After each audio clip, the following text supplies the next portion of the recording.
Thank you for watching, liking, commenting, sharing, and subscribing right now.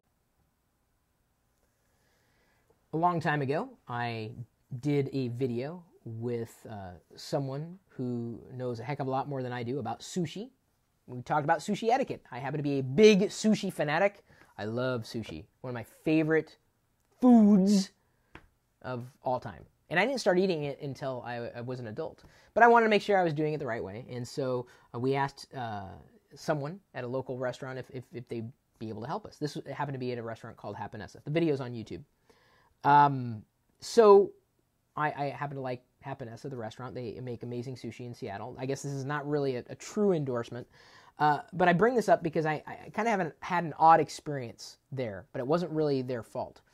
I'm recording this video in conjunction with the article on lockergnome.com as linked in the video's description, How to Avoid a Bad Group Deal. I purchased a bad group deal, not realizing it was a bad group deal. It was for Hapanessa. And it doesn't really matter, where you buy these group deals. You could potentially be buying a lemon. Sometimes the devil's in the details, all in the fine print. So Amazon had a special where you spent, I think, how much was it? Like $30, you get $60 worth of food.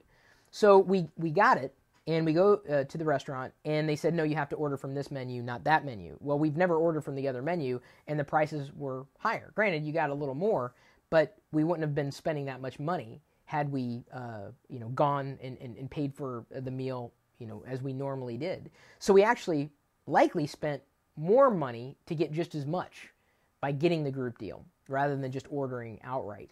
Had we known that there was that restriction, we probably wouldn't have purchased the group deal. That was through Amazon.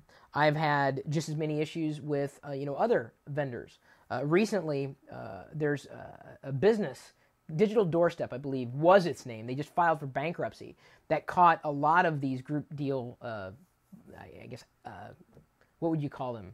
Services. They caught them with their pants down. I purchased that and actually promoted the KGB deals for a buy two get for Fandango Movie Pass, again, through KGB deals. They were going through Digital Doorstep. Well, Digital Doorstep just filed bankruptcy.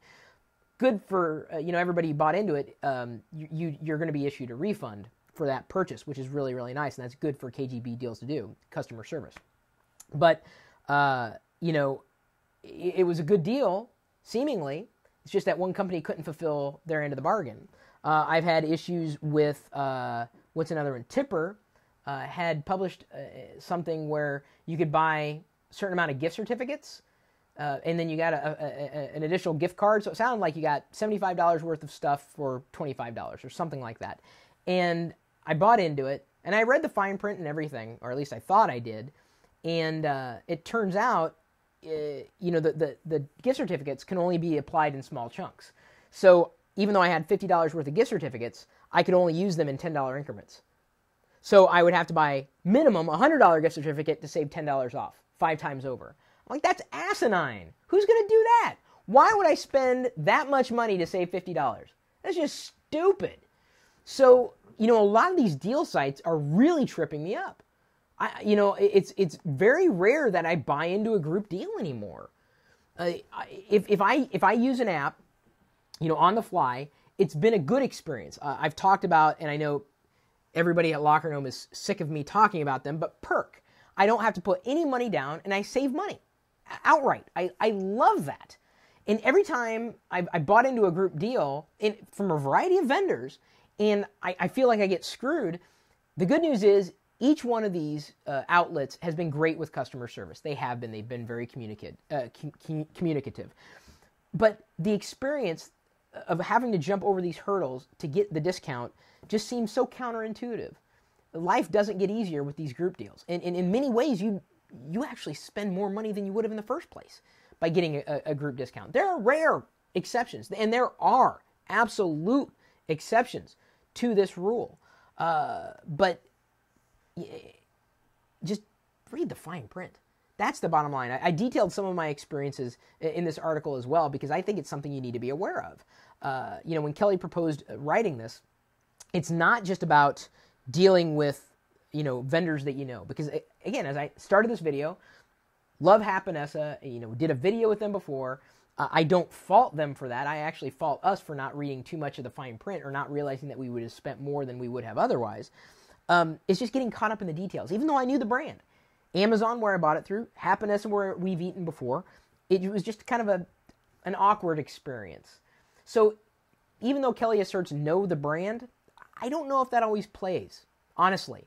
And I even told her that and she even outlined it in her piece, because I've had good experiences and bad experiences with its group buying, these group buying deals. But reading the fine print and knowing the refund policy, I think, are the two strongest takeaways from this article. There are other finer points. And, more than anything, I want to know. I mean, and you're welcome to comment here on YouTube or on the article itself. And if you can do both, awesome. Have you had a bad experience with a group buying deal? Who is it from? Who'd you go through? What business did you wrong? And are you hot or cold on the idea of group buying deals because of that experience? Do you keep rolling forward? So just a question I'm throwing out there. That's really the general question I wanted to bring up, because I think twice now. I get a lot of those emails and I just like, no, it doesn't look like it's going to add up. I get the devil's in the details. And unfortunately, I've been bitten by that devil one too many times. You're not going to get it. He saw a group deal for an Android device that was half off, and it's not really half off. They jacked up the price, only to make it look like it was half off. No! No! You already have the Kindle Fire and you hardly use it. Those dogs are so spoiled.